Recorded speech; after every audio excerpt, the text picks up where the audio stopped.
नमस्कार दोस्तों। देखिए, मैं आप लोगों को विज्ञान पढ़ा रहा है और विज्ञान में आपका ये चौथा वीडियो है दोस्तों। इससे पहले 3 वीडियो आप लोग को बता दिए हैं। यानी क्लास 10 का विज्ञान में आपको भौतिकी विज्ञान दोस्तों पढ़ा रहे हैं। भौतिकी विज्ञान का पार्ट क्या है दोस्तों, यानी चौथा है। ठीक है दोस्तों, इसके पहले 3 वीडियो आप लोग अगर नहीं देखें दोस्तों तो उसको आप देख लीजिए। यानी भौतिकी में पहला चैप्टर का नाम है प्रकाश का परावर्तन एवं अपवर्तन। तो देखिए दोस्तों, इसमें 2 टॉपिक बन जाता है, प्रकाश का एक परावर्तन, एक प्रकाश का अपवर्तन। तो पहले प्रकाश के परावर्तन के बारे में बहुत डिटेल में पढ़ेंगे, इसके बाद दूसरा चैप्टर बनाएंगे इसको प्रकाश का अपवर्तन। ठीक है दोस्तों, तो चलिए प्रकाश के परावर्तन आप समझते हैं। प्रकाश के परावर्तन किसे कहते हैं? जब कोई किरणें किसी सतह पर पड़ती है तो टकराकर अपने ही माध्यम में लौट जाती है, उसको बोलते हैं प्रकाश का परावर्तन दोस्तों। ठीक है, जैसे यहाँ से बल्ब जल रहा है, यहाँ से जब टकराकर इधर ही लौट रहा है तो इसका मतलब प्रकाश का परावर्तन हो रहा है दोस्तों। आज दीवार को उलंघ्य प्रकाश नहीं जा रहा है, समझ रहे हैं दोस्तों, तो वो उलंघ्य नहीं जा रहा है तो इसका मतलब यहाँ पर प्रकाश का परावर्तन वो साइड में नहीं हो रहा है। लेकिन इधर जितना ही मतलब प्रकाश यहाँ जल रहा है, यहाँ से टकराकर अपने ही माध्यम में लौट जाता है तो उसको बोलते हैं प्रकाश का परावर्तन। और प्रकाश का अपवर्तन क्या होता है? जब प्रकाश की किरणें किसी सतह पर टकराती है तो उसको पार कर जाती है, उसको बोलते हैं प्रकाश का अपवर्तन। जैसे जल दोस्तों, जल अगर रहेगा तो उसमें प्रकाश मारिएगा तो उसको पार वो साइड में निकल जाएगा। जैसे एक कांच शीशा ले लीजिए दोस्तों, ठीक है, कांच का शीशा ले लीजिए, उसमें अगर पानी भर लीजिए, अगर इधर से टॉर्च मारेंगे तो उस साइड में निकल जाएगा दोस्तों, तो इसको बोलते हैं प्रकाश का अपवर्तन। तो देखिए, इसमें से 2 टॉपिक है, प्रकाश का परावर्तन एवं अपवर्तन। तो पहले प्रकाश के परावर्तन के बारे में हम लोग डिटेल में पढ़ लेंगे, तब इसके बाद प्रकाश का अपवर्तन दूसरा अध्याय इसको बनाकर हम लोग पढ़ेंगे दोस्तों। तो चलिए, प्रकाश का परावर्तन में कुछ जितने दिया गया कुछ पॉइंट्स है जानकारी करने के लिए, थ्योरी पूछता है, उसके बारे में आप लोग को लिखा रहा है। इससे पहले आप लोग को प्रकाश बताया कि प्रकाश किसे कहते हैं, किरण किसे कहते हैं, प्रकाश पुंज किसे कहते हैं, समांतर प्रकाश पुंज किसे कहते हैं, अपसारी प्रकाश पुंज किसे कहते हैं, अपसारी प्रकाश पुंज किसे कहते हैं, अभिसारी प्रकाश पुंज, इस सभी बारे में दोस्तों आप लोग को बता दिया है। ठीक है, आत्मदीप पदार्थ क्या होता है, अदीप्त पदार्थ क्या होता है दोस्तों, सब डिटेल में आप लोग को पढ़ा दिया है। ठीक है, प्रकाशीय माध्यम भी क्या होता है वो भी लिखा चुके हैं। आप लोग नहीं देखे तो उस वीडियो को देख लीजिए, आपको पूरा समझ में आएगा दोस्तों। देखिए, वीडियो को रोकिएगा मत, स्किप मत कीजिएगा, और कर देंगे तो दोस्तों आपको कुछ नहीं समझ में आएगा। इसलिए मेरे साथ आप लोग लगातार बने रहिए, आपको पूरा का पूरा समझ में आएगा दोस्तों। यानी घर बैठे आप लोग क्लास 10 की तैयारी कर सकते हैं। यही नहीं, आपको अगर डिटेल में पढ़े रहेंगे क्लास 10 का, तभी आप कोई भी कंपटीशन आपसे निकल पाएगा दोस्तों। कोई भी कंपटीशन सिर्फ 10 से 9 से ही विज्ञान से पूछता है क्वेश्चन। ठीक है दोस्तों, तो चलिए हम लोग देखते हैं। यानी प्रकाश के परावर्तन में कुछ टॉपिक है जिसका नाम है पारदर्शी पदार्थ। पारदर्शी यानी ट्रांसपेरेंट बोलते हैं, ट्रांसपेरेंट यानी किसे कहते हैं। ठीक है दोस्तों, यानी पारदर्शी पदार्थ किसे कहते हैं। तो चलते हैं, इसका डेफिनेशन हम लोग देख लेते हैं। ठीक है दोस्तों, देखिए, जिन पदार्थों, पदार्थ मतलब समझते हैं ऐसे ब्रह्मांड में कोई ऐसी चीजें नहीं है कि जो पदार्थ है। देखिए, ये भी पदार्थ है, बोर्ड भी पदार्थ है, हम भी पदार्थ है, टेबल कुर्सी दीवार सब दोस्तों सभी पदार्थ होते हैं। समझ रहे हैं, पदार्थ जिसमें द्रव्यमान हो, जिसका स्थान जो स्थान ग्रहण करता हो, जिसके अस्तित्व को हम अपने ज्ञान इंद्रियों द्वारा अनुभव करते हैं, उसी को दोस्तों हम लोग कहते हैं पदार्थ। जैसे कुर्सी, टेबल कुर्सी, दीवार, घर, सब क्या है दोस्तों, पानी, जल, हवा, ये सब पदार्थ है। समझ रहे हैं, बता रहा है कि जिन पदार्थों से होकर प्रकाश पूर्ण रूपे गमन मतलब आर पार निकल जाता है दोस्तों, पारदर्शी पदार्थ कहलाता है। ठीक है दोस्तों, पारदर्शी यानी जिन पदार्थों से होकर प्रकाश पूर्ण रूपे गमन यानी आर पार निकल जाता है दोस्तों, उसे कहते हैं पारदर्शी पदार्थ कहलाता है। ठीक है, जैसे कांच, शीशा, पानी, हवा। देखिए दोस्तों, ये हवा है, यहाँ से बल्ब जल रहा है तो हमारे इस हवा के माध्यम में इसमें पूरा का पूरा प्रकाश निकल रहा है दोस्तों। ठीक है, अगर मैं यहाँ पर दीवार लगा देता, यहाँ पर दीवार अगर लगा देता तो इस दीवार को प्रकाश पार नहीं कर पाएगा दोस्तों। समझ रहे ना, और दीवार हटा दीजिए, ये हवा है, हवा में आप किधर प्रकाश जलाइएगा तो पूरा का पूरा प्रकाश जाएगा दोस्तों। समझ रहे हैं, और जो कांच में देखिए पानी अगर आप रख लीजिए शीशा का या बोतल में पानी रख लीजिए, अगर टॉर्च मारिएगा इस साइड में तो उस साइड में प्रकाश निकल जाएगा दोस्तों। वही होता है, ये क्या हो गया, पानी, हवा तो आप देख ही रहे हैं, हवा ये दुनिया भर का हवा, इसमें प्रकाश, सूर्य का प्रकाश, वहां पर सूर्य के प्रकाश निकल रहा है हवा के माध्यम से। देखिए हमारे तक आ रहा है, तो वो सब क्या है दोस्तों, यानी हवा, पानी, कांच। कांच का मतलब शीशा। जैसे टॉर्च होता है, टॉर्च का जो ऊपर वाला लेंस होता है क्या चीज, शीशा होता है। उसमें टॉर्च मारते हैं तो देखिए उसमें से प्रकाश निकल जाता है। गाड़ी का हेडलाइट देखिए, ऊपर वाला जो होता है वो कांच का शीशा होता है, लेकिन वहां से प्रकाश जब मारता है तो पूरा का पूरा दोस्तों निकल जाता है बाहर में। समझ रहे ना, तो उसी को बोलते हैं, क्या बोलते हैं, पारदर्शी पदार्थ। समझ रहे ना, यानी पदार्थ, कोई पूछेगा कि पारदर्शी पदार्थ किसे कहते हैं, तो आपका जवाब होगा जिन पदार्थों से होकर प्रकाश पूर्ण रूपेण गमन, यानी पूर्ण रूपेण गमन का मतलब आर पार निकल जाता है, उसी को बोलते हैं पारदर्शी पदार्थ। दोस्तों समझ में आ गया। कोई पूछेगा जैसे बताइए हवा, पानी, जल, ये सब क्या है दोस्तों, पारदर्शी पदार्थ है। समझ रहे ना। आपादर्शी पदार्थ किसे कहते हैं दोस्तों, आपादर्शी पदार्थ किसे कहते हैं, तो कहेंगे आपका जवाब होगा जिन पदार्थों से होकर प्रकाश बाहर नहीं निकल पाता है, आपादर्शी पदार्थ कहलाता है दोस्तों। यानी कि जिन पदार्थों से होकर प्रकाश बाहर नहीं निकल पाता है, अपारदर्शी पदार्थ कहलाता है दोस्तों। जैसे ये बोर्ड है, अपारदर्शी पदार्थ दोस्तों। अगर यहाँ से टॉर्च मारिएगा तो क्या वो साइड में जाएगा, नहीं, इसका प्रकाश वो साइड में नहीं निकलेगा दोस्तों। तो ये बोर्ड का हुआ अपारदर्शी पदार्थ। जैसे अभी दीवार ले लो, दीवार जो है, ये दीवार है, दीवार का अगर प्रकाश मारिएगा इस साइड से तो क्या उस साइड में जाएगा। एक घर में अगर आप बल्ब जलाते हैं, जरा सोचिए, एक घर में बल्ब जलाते हैं और दूसरा घर में नहीं बल्ब जलाते हैं, तो क्या इस घर का अंजोर उसमें चल जाता है, नहीं। कब जाएगा, जब उसके लिए कोई उसके बीच में कोई दीवार नहीं होना चाहिए, तब जाकर दूसरा घर में दोस्तों प्रकाश जाएगा। समझ रहे ना। आपादर्शी क्या होता है, जैसे टेबल, कुर्सी, दीवार, ये सब क्या है दोस्तों, आपादर्शी पदार्थ है। इसीलिए आप बोलेंगे जैसे में, देखिए समझे, जैसे में पत्थर अगर सामने रख दीजिए, उस पर प्रकाश मारेंगे तो क्या उसको पार कर जाएगा, प्रकाश नहीं करेगा। ईंटा, ईंटे से ही दीवार बनाया गया है। इस मकान जो भी बनाते हैं कुछ ही से ईंटे से बनाते हैं, तो इस मकान में अगर प्रकाश जलाते हैं तो क्या बाहर निकल जाता है, प्रकाश नहीं निकल पाता है। ठीक है दोस्तों, यानी इत्यादि आप दुनिया भर में ले सकते हैं, कुर्सी, दीवार, ठीक है दोस्तों, वो सब क्या है, इत्यादि। समझ रहे हो। अब चलते हैं दोस्तों पारभासी पदार्थ। देखिए पारभासी पदार्थ किसे कहते हैं, ट्रांसल्यूसेंट। ठीक है दोस्तों, किसे कहते हैं, पारभासी पदार्थ किसे कहते हैं, तो कहेंगे जिन पदार्थों से होकर, देखिए ध्यान से देखते हैं, आप हाथ मानो दे, जिन पदार्थों से होकर प्रकाश का कुछ अंश बाहर निकल जाता है, पारभासी पदार्थ कहलाता है दोस्तों। यानी जिन पदार्थों से होकर प्रकाश का कुछ ही अंश बाहर निकल पाता है, उसको बोलते हैं पारभासी पदार्थ दोस्तों। ठीक है, जैसे में तेल लगा कागज है। देखिए कागज, जो कागज पन्ना होता है, उसमें अगर तेल से भीग गया है दोस्तों, और इधर से प्रकाश मारिएगा तो उस कागज को लेकर यहाँ से प्रकाश अगर आप मारते हैं तो पूरा का पूरा प्रकाश वो साइड में रह जाएगा दोस्तों। समझ रहे हैं, कुछ प्रकाश इधर रहेगा, हल्का वो साइड में प्रकाश उधर तक अंजूरा लौकेगा। लेकिन सोचिएगा कि पूरा मतलब अंजूर लौक जाए वो साइड में, जितना हम प्रकाश मारेंगे उतना वो साइड में चल जाए, तो नहीं जाता है दोस्तों। जैसे और देख लीजिए, ठीक है, यानी लगा कागज, घिसा हुआ कांच।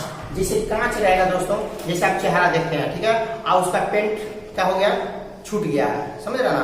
तो अगर आप प्रकाश इधर से मारिएगा तो कुछ प्रकाश वो साइड में निकल जाएगा, पूरा का पूरा प्रकाश उधर नहीं जाएगा, कुछ नहीं जाएगा। जैसे हम लोग का आंख दोस्तों, ये देखिए हम लोग का आंख का जो बड़ी परत है ये वाला, तो आप देखिए कि कभी सोए रहते हैं, आंख मूंद कर इस तरह सोए रहते हैं दोस्तों, और ज्यों ही लाइट, अगर लाइन कटा रहता है इस तरह सोए रहते हैं, और ज्यों ही आप लाइन आता है तो आपको एहसास होता है कि लाइट आ गया दोस्तों। देखिए आप आंख मूंदे हैं, फिर भी अंदर से आप ताक दिए तो लग जाता है कि प्रकाश आपको लाइट आ गया दोस्तों। अगर आपको विश्वास नहीं तो आप लोग आंख मूंद कर देखिए कि आप लोग को प्रकाश कुछ अंजोर नहीं लग रहा है कि नहीं लग रहा है, पूरा नहीं लग रहा है, लेकिन कुछ आपको अंजोर नहीं लगता होगा, आप लोग प्रैक्टिकली कर सकते हैं। इसीलिए हम लोग का जो आंख का जो ऊपर वाला हिस्सा होता है वाला है, आपको क्या है दोस्तों, क्या है, परभासी है। क्या दोस्तों है, परभासी पदार्थ है। जैसे हम लोग को त्वचा, शरीर भी है, हम लोग की हथेली भी क्या है दोस्तों, परभासी है। जैसे इधर से अगर टॉर्च मारिएगा तो हल्का फल्का इधर भी अंजूर नहीं लगता है दोस्तों। अगर आपको विश्वास नहीं तो मार के देखिएगा टॉर्च का लाइट, समझ रहे ना। तो वही बात है, तो वही करे दोस्तों कि परभासी, समझिए परभासी पदार्थ किसे कहते हैं, जिन पदार्थों से होकर प्रकाश की कुछ ही प्रकाश बाहर निकल पाता है, उसको बोलते हैं पारभासी पदार्थ। आप लोगों को समझ आएगा दोस्तों। चलिए आप चलते हैं आप लोग को छाया किसे कहते हैं। क्या कहते हैं? छाया, छाया, शेडो, शेडो यानी छाया किसे कहते हैं। चलिए इसको हम देख लेते हैं। पहला दोस्तों, प्रकाश के गमन पथ पर, प्रकाश के गमन पथ पर जब अपारदर्शी, अपारदर्शी का मतलब समझते हैं जिसमें प्रकाश आर पार न निकलता हो, जैसे दीवार, ईंटा, पत्थर, ये क्या है दोस्तों? अपारदर्शी। वही कह रहा है कि प्रकाश के गमन पथ पर जब अपारदर्शी, जैसे मान लीजिए दोस्तों उधर से प्रकाश आ रही है और उधर से उसका दिशा इधर की ओर आ रहा है, और उसके गमन पथ पर जब कोई अपारदर्शी पदार्थ यानी अपारदर्शी वस्तु रखी दी जाती है तो प्रकाश उस अपारदर्शी वस्तु को पार नहीं कर पाता है, इसलिए वहां अंधेरा क्षेत्र बन जाता है जिसे छाया कहते हैं दोस्तों। जैसे छाया, ध्यान से देखिए, हम क्या आप समझ गए? जैसे छाया किसे कहते हैं तो कहेंगे जैसे जब प्रकाश के गमन पथ, जैसे मान लो सूर्य का प्रकाश आ रहा है ऊपर से और वहां पे ये मकान हमने बना दिया, तो मकान बना दिया तो इसका छत क्या है? अपारदर्शी है दोस्तों। अपारदर्शी का मतलब इसमें प्रकाश पार नहीं होगा, तो अपारदर्शी होगा। लाइट कट दोस्तों कट चुकी है, आप लोग को थोड़ा लगता होगा, ध्यान से देखिए। तो देखिए दोस्तों, जैसे प्रकाश सूर्य से निकल रहा है और वहां से बीच में जैसे मकान का छत है, छत दिख रहा है, छत क्या है? अपारदर्शी है। और जब प्रकाश वहां से निकलेगा सूर्य का प्रकाश तक इस दीवार को पार कर पाएगा? नहीं कर पाएगा, जिसके कारण नहीं कर पाता है, जिसके कारण मतलब हमारे यहाँ पर क्या है? अंधेरा क्षेत्र बनाता है, जिसको हम क्या कहते हैं? छाया कहते हैं। समझ गए दोस्तों? आपसे कोई पूछेगा छाया किसे कहते हैं तो कहेंगे प्रकाश के गमन पथ की दिशा पर, जब इधर से टॉर्च मार रहा है उसके गमन पथ की दिशा पर जब कोई अपारदर्शी, अपारदर्शी मतलब जिसमें प्रकाश आर पार न निकलता हो, अपारदर्शी वस्तु रखी जाती है तो प्रकाश उसको आर पार नहीं निकल पाता है, जिसके कारण वहां पे एक अंधेरा क्षेत्र बना दिया जाता है, जिसको हम क्या कहते हैं? छाया दोस्तों। जैसे पेड़ पौधा, उसमें देखते हैं पेड़ रहता है, उसकी पत्तियां बहुत से होती हैं, अब पत्तियां के क्या होते हैं दोस्तों? अधिकांश पत्तियां अपारदर्शी होती है और धीरे धीरे मतलब पूरा का पूरा नहीं, एक पत्तियां मतलब धीरे धीरे कुछ मतलब क्या होगा दोस्तों? प्रकाश पार कर सकता है, उसको मान सकते हैं पत्तियों को पारभासी कर सकते हैं। समझ रहे ना? इसीलिए कुछ पारभासी, क्योंकि देखिए दिन में पूरा का पूरा प्रकाश तो पेड़ के नीचे नहीं आ पाता है, लेकिन कुछ ही अंश आता है। क्या आप पेड़ के लिए बैठते तक अंधेरा तो रहता है? नहीं, अंधेरा नहीं रहता है दोस्तों। वहां पर छाया जैसा बना रहता है, पूरा पूरा अंधेरा नहीं रहता है। क्यों? क्योंकि उसकी पत्तियां में प्रकाश जब आता है तो कुछ अंश पार कर जाता है, पूरा का पूरा प्रकाश नहीं करेगा लेकिन कुछ पार कर जाता है पत्तियां, जिसके कारण वहां पर छायादार बनाता है दोस्तों। समझ रहे ना? लेकिन पूरा छाया मतलब अपारदर्शी अगर दीवार है, दीवार अगर उसके सामने रख दो, पत्थर रख दो, टेबल रख दो, कुर्सी रख दो उस प्रकाश के पथ पर, तो वहां पर नीचे क्या बनाएगा? एक अंधेरा क्षेत्र बनाएगा, जिसको हम लोग कहेंगे दोस्तों छाया। ठीक है दोस्तों, आप लोग स्क्रीनशॉट ले लीजिए, आप लोग दोस्तों स्क्रीनशॉट ले लीजिए आप लोग, ठीक है।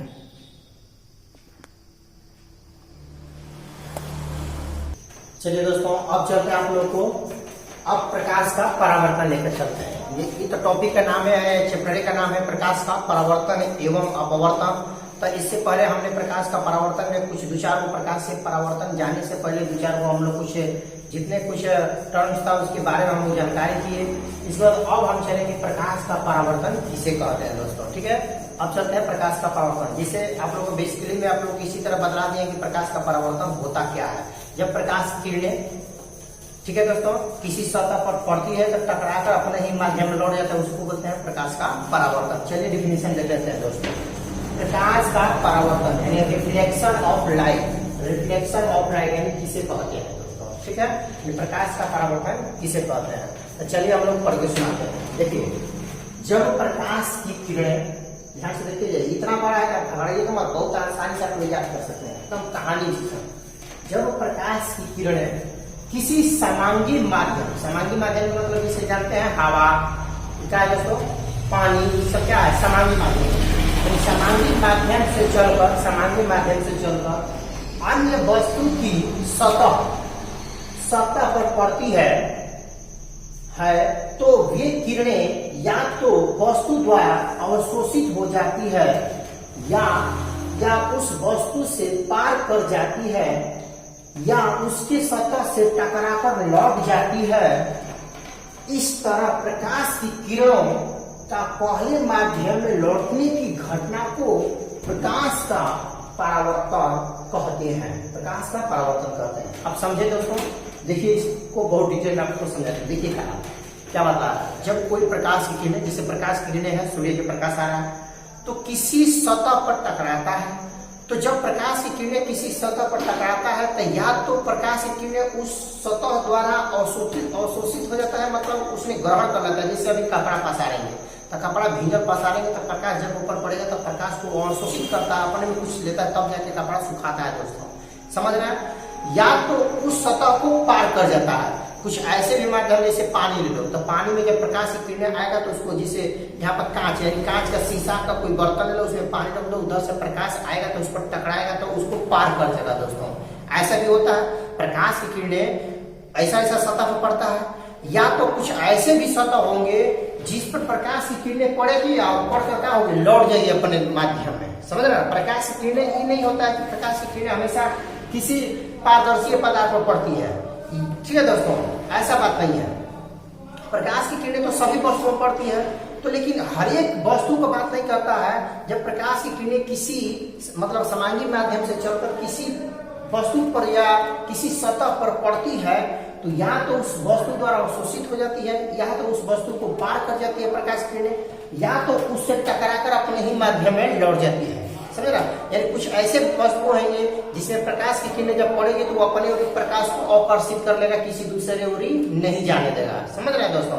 जैसे मकान अंधकार है, अंधकार दोस्तों है, अब ऊपर से प्रकाश आएगा तो इसी में रह जाएगा, इसके अलावा किधर फैलने वाला नहीं है, इस घर में रह जाएगा। अगर हम शीशा के पानी रख लें, कांच पानी रख दें इस तरह, वहां पर प्रकाश उधर से मारेगा तो उसको पार कर देगा।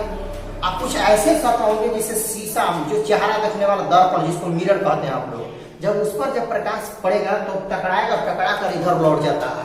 तो यानी जब जिस सतह पर पड़ेगा और टकराकर अपने ही माध्यम में लौट जाता है दोस्तों, तो उसी को बोलते हैं प्रकाश का परावर्तन। एक बार और पढ़ के सुना देते हैं, आप लोग को क्लियर कर लीजिएगा दोस्तों, समझिए। जब प्रकाश की किरणें किसी समांगी माध्यम से चलकर अन्य वस्तु की सतह पर पड़ती है तो वे किरणें या तो वस्तु द्वारा अवशोषित हो जाती है, या उस वस्तु से पार कर जाती है, या उसके सतह से टकराकर लौट जाती है। इस तरह प्रकाश की किरणों का पहले माध्यम में लौटने की घटना को प्रकाश का परावर्तन ये है दोस्तों, ठीक है। इससे नीचे पैराग्राफ चेक करके, प्रकाश जिस सतह से टकराकर अपने ही माध्यम में लौटता है उसे परावर्तक सतह कहते हैं। परावर्तक सतह को पूछेगा तो जब प्रकाश की किरणें, जैसे इस बोर्ड है, इस बोर्ड पर प्रकाश हमने मारा और टकराकर इधर लौट रहा है, तो ये जो बोर्ड होगा परावर्तक सतह होगा दोस्तों।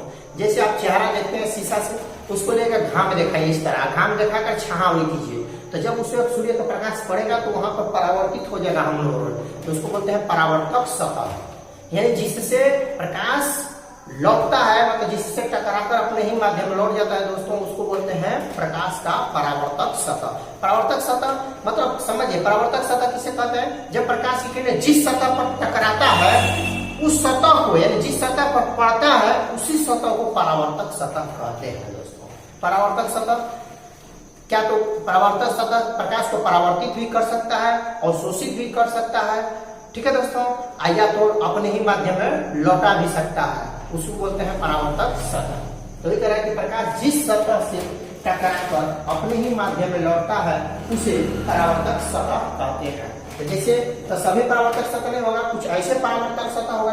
परावर्तक सतह का नाम ही सुनो, परावर्तक मतलब ये होता है जब प्रकाश की किरणें किसी सतह पर पड़ता है तो टकराकर अपने ही माध्यम में लौट जाता है, उसी को बोलते हैं परावर्तक सतह। समझ रहे दोस्तों, तो ये क्या है आपका बोर्ड, क्या है, परावर्तक सतह है। और प्रकाश का परावर्तन मतलब जब प्रकाश इस पर पड़ेगा तो टकराकर अपने ही माध्यम में लौट जाएगा, तो उसको बोलते हैं प्रकाश का परावर्तन। चलिए अब हमने नोट में लिखा है दोस्तों, कुछ नोट में जानकारी दिया। चांदी सबसे अच्छा परावर्तक है। चांदी जो होता है सबसे अच्छा परावर्तक, जिस देखे हैं ध्यान से देखिएगा, टॉर्च बारते हैं तो उसके अंदर, चाहे गाड़ी का हेडलाइट रहता है तो उसके अंदर चांदी के ही प्लेट मतलब परत लगाया रहता है, जिसके कारण उसमें हेडलाइट बढ़ता है, तो उससे परावर्तक होकर और दूर प्रकाश को भेज देता है दोस्तों। जैसे आप जितना टार्च बारिएगा तो उस टार्च के अंदर देखिएगा जहां बल्ब लगाया रहता है उसके अलग अलग जो दीवारें, उसकी सतह जो बनाई जाती है, उस सब चांदी की परत लगाया रहता है, जो कि प्रकाश को क्या करता है, परावर्तक करता है, मतलब अपना टकराकर और सीधा भेज देता है दोस्तों, समझ रहे हैं ना। वही बोल रहे हैं कि चांदी सबसे अच्छा परावर्तक है। वैसे सामान्यतः परावर्तक सतह के रूप में समतल दर्पण यानी प्लेन मिरर का उपयोग किया जाता है। हमने बोला कि परावर्तक सतह, अगर आपसे कोई पूछेगा कि सबसे परावर्तक सतह कौन होता है, आपका जवाब होगा चांदी। चांदी जो होता है प्रकाश को बहुत अच्छा से परावर्तित कर देता है दोस्तों। अगर उस पर जब कोई प्रकाश मारिएगा तो तुरंत परावर्तित कर देता है। परावर्तित मतलब लौटा देता है, समझ रहे ना। जैसे गाड़ी के हेडलाइट में आप बताइए कि गाड़ी के हेडलाइट जो जब बल्ब जलाते हैं तो उसके अंदर जो दीवारें सतह रहती है वो सब चांदी के परत के रूप में लगाया रहता है, समझ रहे हैं। चलिए देखे होंगे मिठाई जब बनाते हैं कोई छेना वाना तो चांदी के परत वहां पर लगा दी जाती है, जिसके कारण चमचमाता है, रातों में प्रकाश मारेगा तो चक चक मिठाई लाइट देता है दोस्तों, देखे होंगे।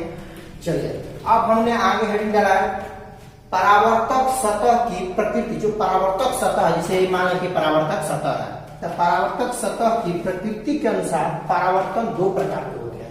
मतलब क्या है कि परावर्तक सतह जो होते हैं, परावर्तक सतह की प्रकृति के अनुसार परावर्तन कितने प्रकार के होते हैं?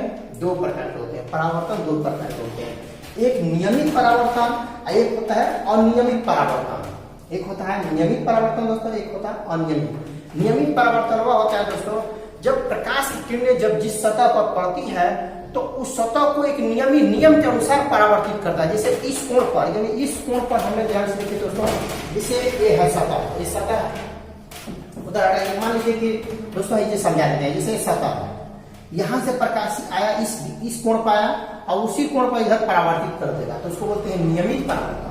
अनियमित परावर्तन यह होगा दोस्तों जब किसी सतह पर रुखड़ी सतह पर पड़ेगा तो इस तरह आएगा तो इधर लौट जाएगा, कभी हेड तर लौट जाएगा तो कभी हेड तर लौट जाएगा, तो उसको बोलते हैं अनियमित परावर्तन। समझ रहे ना।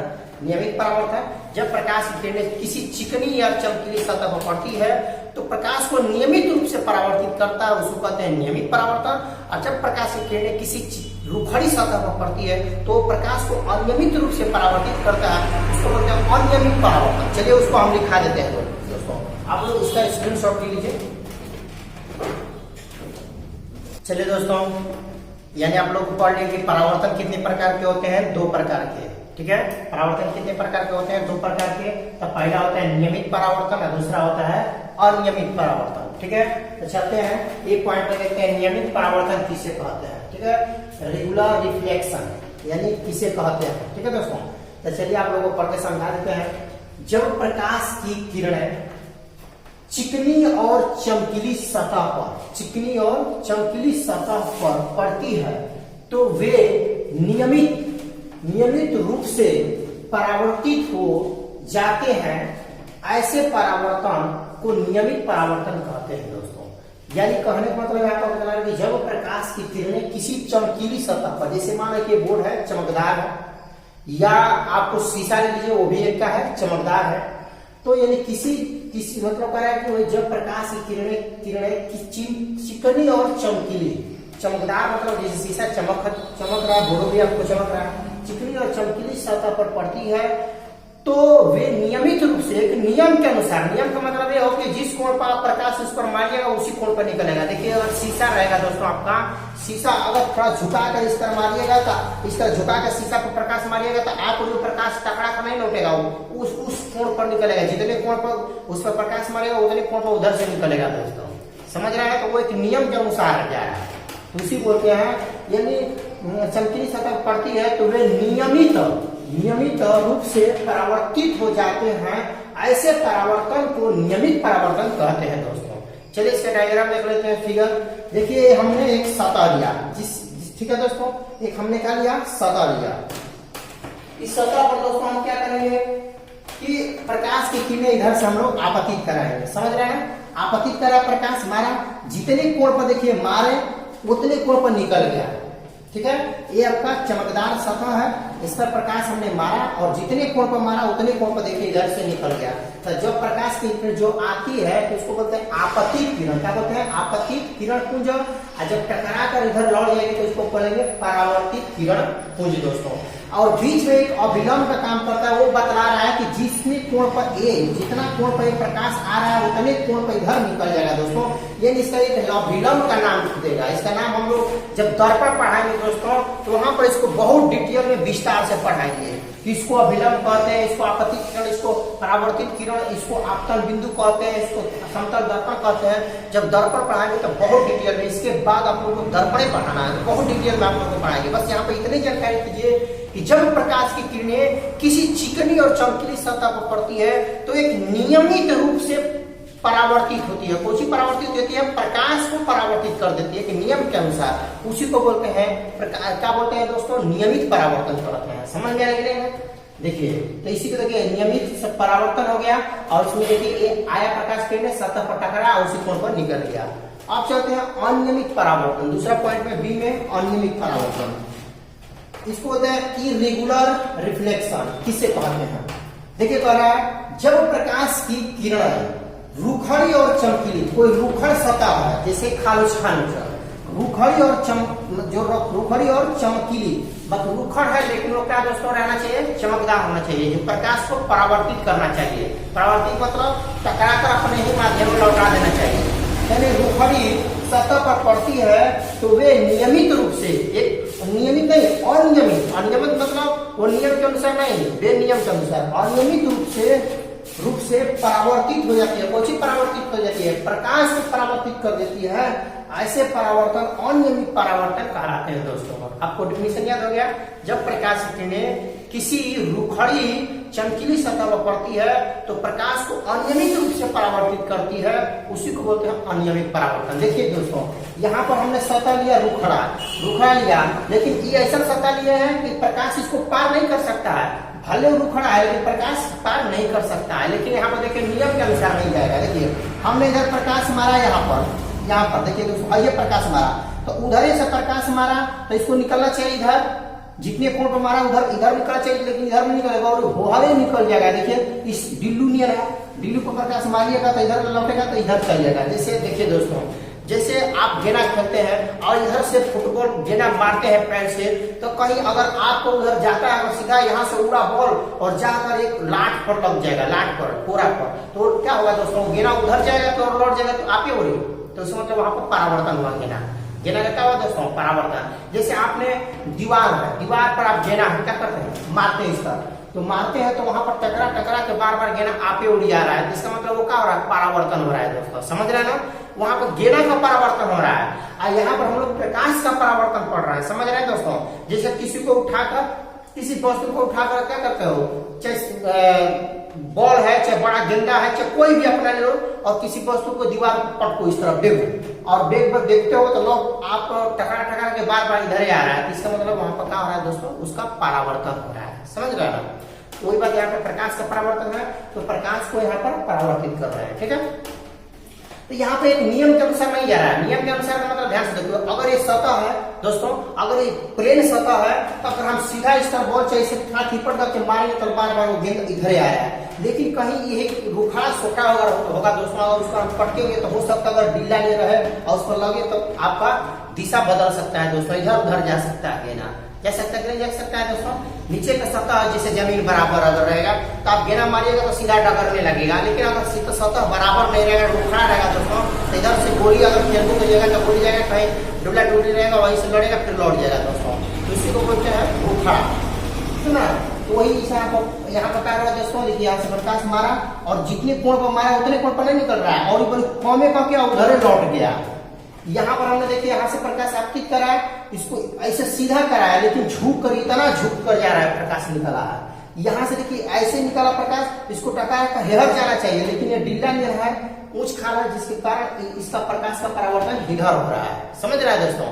इसको बोलते हैं कि दूसरा कहिए मतलब अनियमित परावर्तन के चित्र ऊपर लिखा गया दोस्तों, इधर एडजस्ट नहीं था, जगह नहीं था, इसलिए हमने ऊपर भी आपको लिखा दिया। ये दूसरा का चित्र है और ये पहला का नियमित परावर्तन का चित्र है और ये दोस्तों अनियमित परावर्तन का है। ठीक है दोस्तों, तो आज ये समाप्त हुआ दोस्तों, और अगली वीडियो में हम लोग देखेंगे दोस्तों दर्पण, देखेंगे दोस्तों कि दर्पण किसे कहते हैं। बहुत इंपॉर्टेंट चैप्टर अब आपको स्टार्ट हो रहा है दर्पण, जो कि परीक्षा के लिए हमेशा क्वेश्चन पूछता है दोस्तों, या परीक्षा का कोई कंपटीशन में भी क्वेश्चन आपको दर्पण से रिलेटेड क्वेश्चन आता ही है दोस्तों। ठीक है, तो आप लोग स्क्रीनशॉट ले लीजिए।